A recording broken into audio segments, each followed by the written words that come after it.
Look at the events you've written down. Can you see that the conclusion you reached, I'm not important, is a valid interpretation of those events? Would you say that many children the same age as you, who had the same experience as you, would have formed the same conclusion you did? Now we're going to play a little game I like to call possibilities. We'll imagine 4 friends of yours are visiting you and looking at a videotape of the events you just wrote down. Now your interpretation of those events when you were a child was, I'm not important. That is one valid interpretation of Mom and Dad's behavior. That interpretation wasn't wrong, but there are other reasonable interpretations of the same childhood events that you just didn't think of as a child. So let's ask each of your friends for another alternative interpretation. One friend might well say, Mom and Dad were preoccupied with things they had to get done. It had nothing at all to do with your importance. Couldn't this interpretation explain your childhood events just as well as your interpretation, I'm not important? Now here's what your second friend says after watching the video of your childhood. Mom and Dad thought you weren't important, but were just plain wrong. Isn't this interpretation just as good as the interpretation you came up with, I'm not important? Here's a third possible interpretation of your childhood events that one of your friends suggests. Maybe you weren't important as a child, but that doesn't mean you'll never be important. Couldn't this interpretation explain those events in your childhood just as well as your interpretation, that I'm not important? You see, your childhood interactions with your parents could have lots of meanings. Here's one your fourth friend suggests. Your parents just lacked advanced parenting knowledge and skills, so they didn't realize the effect of their behavior on you. If they'd taken a parenting course, they might have been able to show you that you were important, even when they couldn't be available. Friend 1 has another suggestion. Just because you weren't treated as if you're important doesn't mean you weren't important. Couldn't any one of these interpretations explain those events in your childhood just as well as your interpretation that I'm not important? Of course they can. So do you accept that I'm not important is not a fact? It's not the truth, but just a truth? Merely one interpretation of many possible interpretations of earlier events? Let me repeat the question, and please make sure you answer out loud. Does I'm not important now seem like it's not the truth, but just a truth? Another way of saying this is, do you get that this belief is just one interpretation of many possible interpretations of the events we discussed earlier? Feel free to pause the program so you can read over the interpretations if you like. With a little help from me and from your friends, it's now clear that your inability to get your parents' attention when you wanted it could have at least 5 different reasonable interpretations or meanings. Do you remember what you wrote down a few minutes ago as the source of your belief, I'm not important? Look at the text box below your screen. Right now, imagine seeing what you saw then and hearing what you heard then. Take a few moments and really imagine the events of your childhood that led to the formation of the belief I'm not important. Didn't it seem when you were a child as if you could actually see I'm not important in those early events with your parents? It did, didn't it? You may have the sense that you didn't see the belief, you felt it. Once you formed the belief I'm not important, you probably did feel it. I'll say more about the feeling in a minute, but what I'd like you to focus on now is not the feeling, but on my question. Didn't it seem as if you could see I'm not important? As if we're out there in the world? Here's why we usually think we can see our beliefs. What happened was that you looked at events that could have had many different meanings and chose one, which was I'm not important. By attributing that specific meaning to the events, each time you saw Mom and Dad's behavior, it was as if you could see that meaning in their behavior. But you didn't discover the meaning in the events. You attributed the meaning to the events. They had no meaning before you gave them one. Look at the lemon on the screen. Can you see the lemon without seeing the yellow? No, the color is inseparable from the actual object. You can't see one without seeing the other. Even imagining the lemon will cause you to imagine the color yellow. It's the same thing when you attribute a meaning to an event. Once you do, seeing the event is the same as seeing its meaning for you. Right now, imagine being a little kid and seeing mom and dad's behavior and expression and hearing their words and tone of voice. As you imagine it right now, as a little child, doesn't it seem as if you can see I'm not important?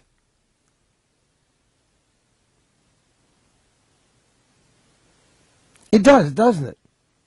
But did you really see I'm not important? Before you answer, here's what I mean by seeing something. You can see the computer you're using now, right? What color is it? What shape is it? Where is it? Isn't it true that anything you can see can be described by shape, color, and location? You answered yes out loud, didn't you? Well then, what did I'm not important look like when you were a child? What color was it? What shape was it? Where was it? Did you ever really see I'm not important? Yes, I know, one or both of your parents weren't around a lot of the time, or you had a hard time getting their full attention when they were around. Anyone would have seen that. But you just realized that what you saw and heard could have many different meanings in addition to the one you gave the events, which was, I'm not important. You may respond, Mom and Dad said you're not very important. I heard them say it. You may have heard them say it, but you never heard that it was true.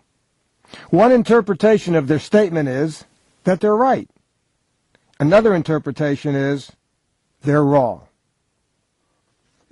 It's clear that anything you can really see, like a person or an object, can be physically described.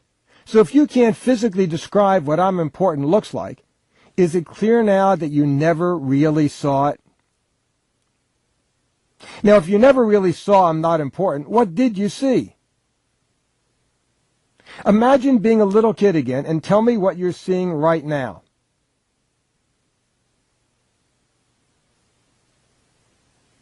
Is it clear that all you really saw was one or both of your parents not being around a lot of the time, or you had a hard time getting their full attention when they were around?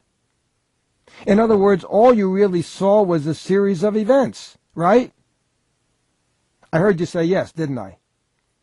Remember what I pointed out a few minutes ago. What happened was that you looked at a series of events that can be interpreted in many different ways. You gave the events one meaning, which was I'm not important. By attributing that specific meaning to the events, each time you saw Mom and Dad's behavior, it was as if you could see that meaning in their behavior. But you didn't discover the meaning in the events, you attributed the meaning to the events. Can you get that they had no meaning before you gave them one? I'm going to make a very important distinction between consequences and meaning. There clearly were consequences to your parents' behavior. You didn't get to spend as much time with your parents as you wanted, or you were frustrated because they didn't seem to listen to you. Those were unpleasant consequences. But was there any meaning to their behavior? Let me explain what I mean by meaning. Imagine you're in a room and someone you know comes in and doesn't speak to you. What might you automatically think? For example, you might have just said, they're mad at me, or they're being rude, or they had something on their mind and didn't notice me. Notice, however, that whatever you just said is the meaning you gave to the event. And where did the meaning you just gave their behavior come from? That's right, your mind. Meaning is in your mind, yes? So if meaning is in your mind, is there any meaning inherent in your parents' behavior? Or in any other events for that matter? Of course, the answer is no. So it's not that what happened to you as a child didn't matter. It just has no meaning. Is it real now that the events had no meaning until you attributed one to them? Here's another way to understand that events have no inherent meaning. When I say that, I'm saying that you don't know anything for sure about you, about other people, or about life as a result of these experiences. What do I know for sure about your importance from knowing how your parents treated you when you were a child? Nothing. And if I don't know anything, then you don't either. Now finally, if you never saw I'm not important out there in the world, where has it been all these years? Did I hear you say that I'm not important has only ever existed in your mind? That you never did see it out there in the world? That's right. Now, if the belief is more real to you as a feeling than as a concept, if it seems as if your parents' words and behavior didn't lead you to see your belief, but rather to feel your belief, here's another way to look at it. Didn't it seem as if your parents' behavior when you were a child made you feel that I'm not important? It did, didn't it? I'd like to suggest, however, that their behavior couldn't have made you feel I'm not important, because as you just acknowledged, the events had no meaning. And meaningless events can't make you feel anything, can they? Let's use an analogy to make this totally clear. If you're sitting in your room reading a book or watching TV with no intention of going out, and it starts raining, what do you probably feel about the rain? Answer out loud, please. Probably nothing. The rain's not causing you to feel anything. Now imagine you're a farmer whose crops haven't had water for weeks and are now being saved by the rain. In this situation, how does the rain make you feel? It seems as if the rain makes you feel good. Well, now let's imagine you're about to have an outdoor wedding and everyone's getting soaked. How does the rain make you feel now? It seems as if the rain makes you feel bad. But is it really the rain that's making you feel good or bad? Or is it the meaning you're giving the rain? The rain itself has no meaning and can't produce any feelings. But give the rain one meaning and you feel good. Give it another meaning and you feel bad. So if mom and dad's behavior had no meaning, it couldn't have made you feel I'm not important. And that leads us to a very important question.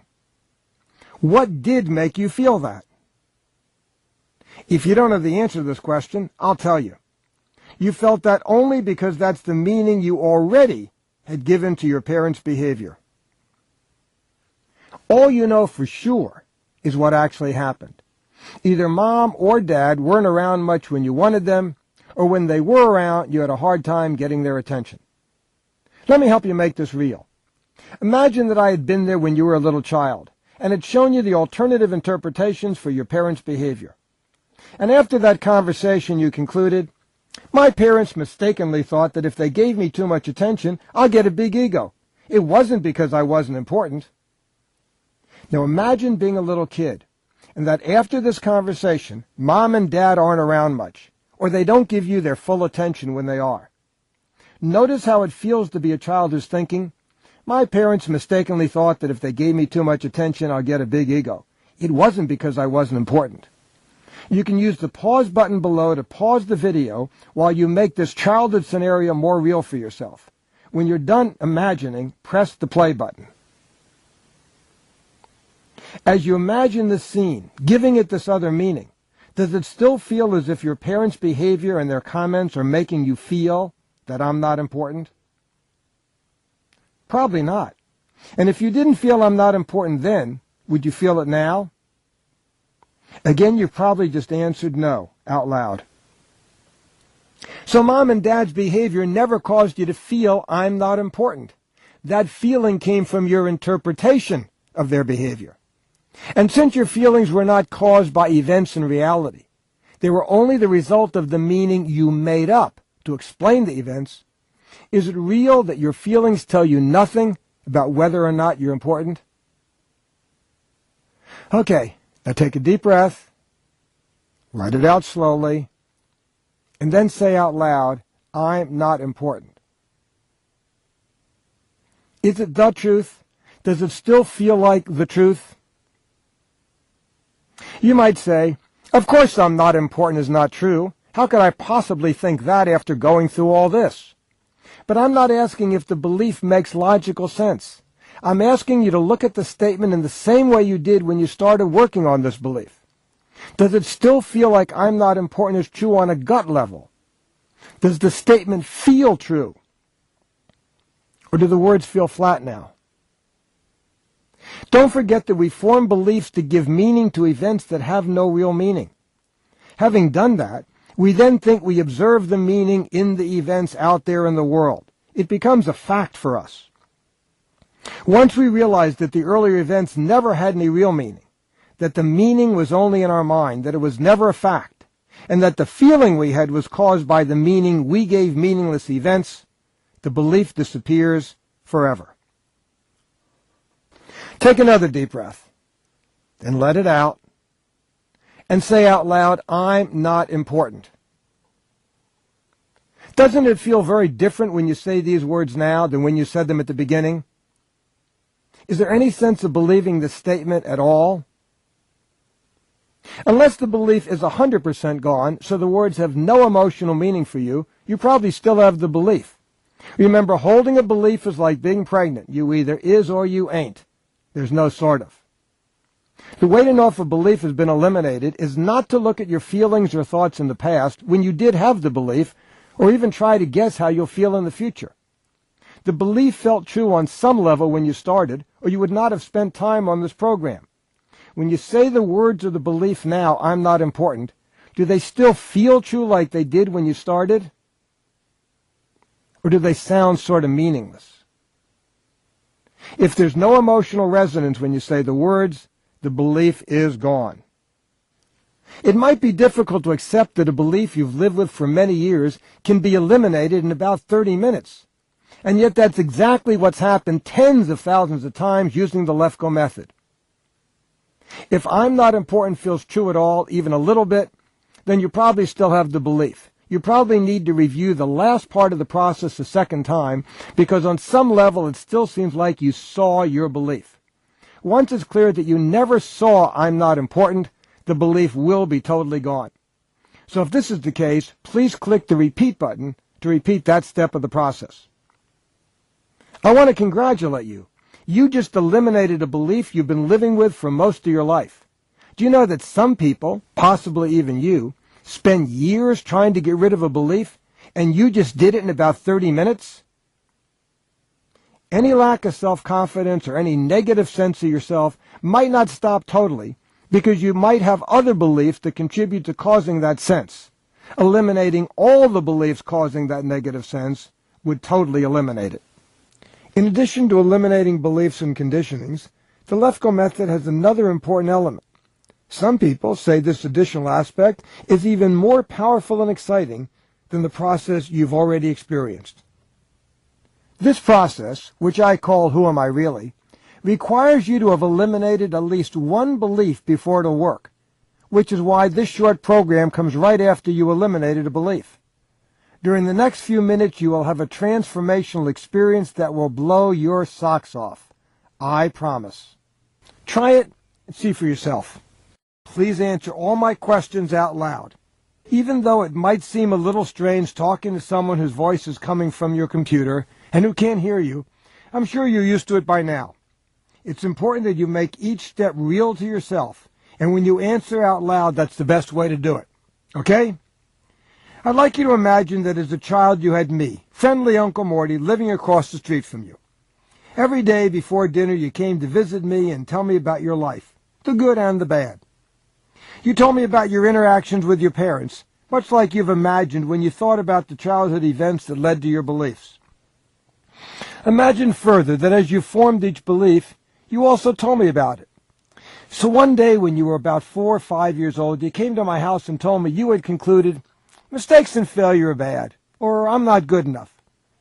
Because I knew all about how beliefs start, I'd have told you that your conclusions were very reasonable given the events in your home. I'd have assured you that almost any child your age, having the same experiences, probably would have concluded the same thing. But what if I then helped you, as a little child, find alternative interpretations for your parents' behavior? Do you think you'd ever have formed the beliefs you did?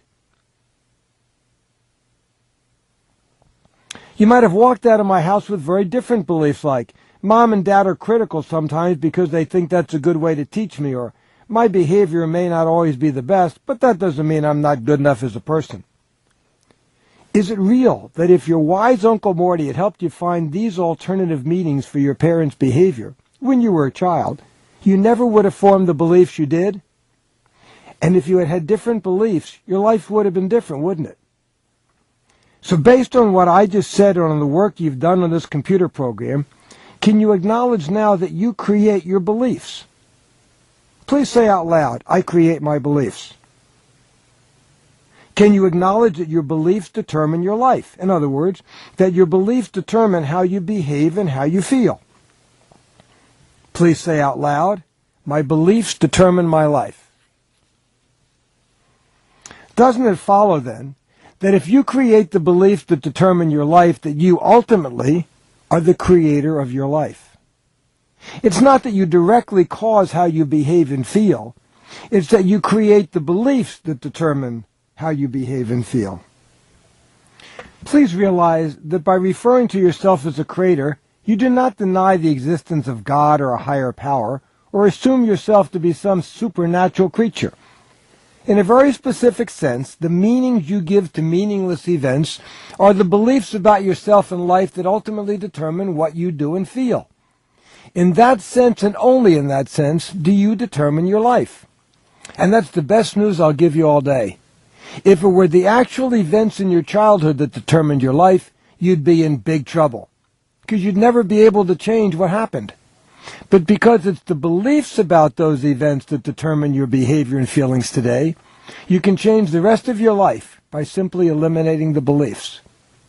Please say the following words out loud. I create my beliefs determine what I do and feel, therefore I create my life, and I can change it.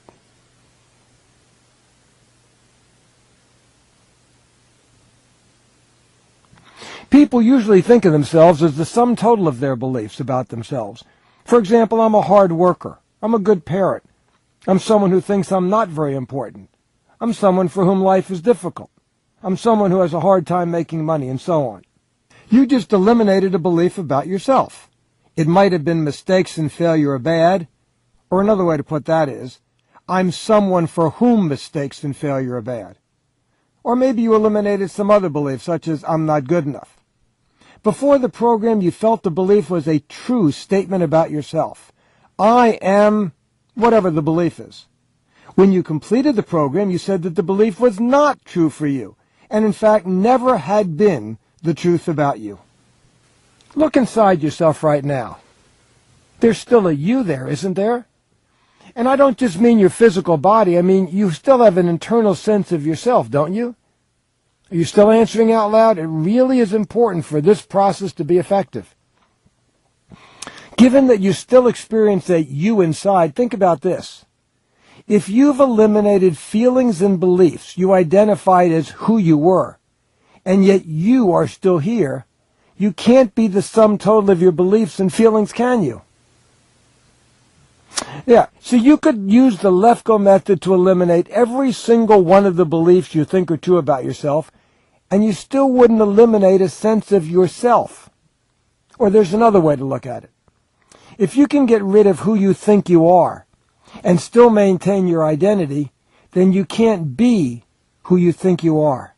You can't be your beliefs and feelings. You have to be something else. So think about who you really are. I'll give you a clue. How did the beliefs get into your head? In other words, how did meaningless events produce meaning in you? Can you see that there had to be an interpreter of mom and dad's behavior before there was an interpretation? There had to be an I who originated the belief before a belief existed. That I is who you really are. And that makes you the creator of your life and not what you created. Is it real to you now that you're the belief creator and not merely the creation, which is the sum total of your beliefs? You're not your beliefs, you're the creator of your beliefs. You're not your life, you're the creator of your life. You created the game. Here's a simple analogy that might make this point even more clear. Imagine that who you really are is a sculptor, And when your physical body is born, it's an unformed mass of clay. As the sculptor, you look at your model, which in the beginning is your parents' behavior, and you then start sculpting the clay. You put a little "I'm not good enough," some mistakes and failure bad, and so forth and so on. And when you complete the sculpture, do you know what happens? You forget you're the sculptor, and you live the rest of your life as if you're the piece of sculpture. Pretty deep, eh? I suspect you know right now that you're the creator of your life in a very profound way. At the moment you saw there had to be an I who existed before the beliefs, who actually created the beliefs, you transformed yourself from the creation into the creator. And I think you now know that in a very special way. You see, there are three radically different ways to know something. First, cognitively, by understanding it. Second, experientially, by experiencing it. And third, by distinguishing or creating it. We're familiar with and are accustomed to talking about the first two ways of knowing something. For example, you can describe a great meal you've had. You can describe the ingredients, how it was cooked, what it tasted like, how it smelled, how you felt while eating it, and more. You can even show me pictures of the food. I can understand the meal after you describe it to me in detail. I can even want to eat it, because by understanding your meal, it makes me feel as if I would enjoy it. But you know that meal in a way I don't, because you've had the experience of eating it. You've actually tasted it. Experience isn't a better way to know something, it's just a different way. There's a third way to know something, by distinguishing it. To know something when you distinguish or create it as true is different than merely knowing something because you understand it or experience it. Can you see that? At the moment you realize there had to be an I who created the beliefs before there were beliefs, you made a distinction between yourself as the sum total of your beliefs and yourself as the creator of your life. You didn't merely understand or experience that you're the creator of your beliefs. You created it as true. When you do that, you know something in a very profound way. Don't you know at this very moment that you're the creator of your life in a profound way that goes beyond understanding or experience? Don't you know that? Just for the moment, don't think about the future or the past. Just look inside yourself right now as the creator of your life. What's possible? Saying your answers out loud makes each step of the process much more real and powerful than merely thinking the answer. What feels possible right now? If you truly get that you're the interpreter, not the sum total of your interpretations, it'll feel right now as if anything is possible. Is that how you feel now? Look inside yourself right now as the creator. What limitations do you have? Again, please answer out loud. What limitations do you feel when you look inside yourself right now? It feels as if there's no limitations, doesn't it? Would you agree that up until now, no matter how good things in your life were, there was usually the feeling that something was missing, that there was almost always a sense of, if only? Just for the moment, put aside what you felt and known up to now and what you expect to feel and know a few minutes from now. Just look inside yourself at this very moment and experience yourself as the creator of the beliefs that determine your life. Is there anything missing right now? Right now, as the creator, it feels as if nothing's missing, doesn't it? What's your experience or sense of yourself as the interpreter or creator right now? Please answer out loud.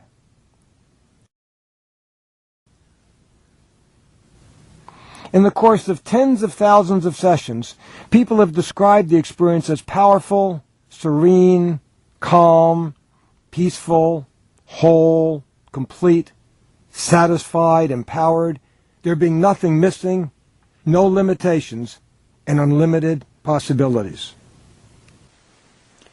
By being a full participant in the Lefkoe method and allowing me to guide you through this process, you've created a state of consciousness in which you experience yourself as the creator of your beliefs and therefore of your life. You've been in a state of consciousness in which you experience nothing is missing and anything is possible. And when you make it real for yourself, that who you really are is consciousness, which is just another way of saying the creator of your life, you'll no longer be at the effect of whatever had been upsetting you. You'll experience a distance between yourself, with a capital S, and any disturbing thoughts or feelings you may have. It feels like yourself is observing the creation having upsetting thoughts and feelings. They're still there, but in this state, they won't run you. Try using this exercise and let me know how you like being able to transform the quality of your life at will. If you need help getting into the Who Am I Really space, just return to this program whenever you want and spend about 8 minutes distinguishing yourself as the creator of your life. Using the Lefkoe method enables you to achieve 2 important results. First, you can change your creation by changing the beliefs that make up the creation. The creation, which is the sum total of your beliefs, will be different, so your thoughts, feelings, and behavior will change naturally without any effort. There's nothing more you have to do. When you eliminate all the beliefs that cause a given problem, the problem itself will disappear. Second, the Who Am I Really process you just did enables you to distinguish yourself as the creator of the creation. In that space, you discover who you really are and transcend the creation altogether. Thank you for giving us the opportunity to make a difference in your life.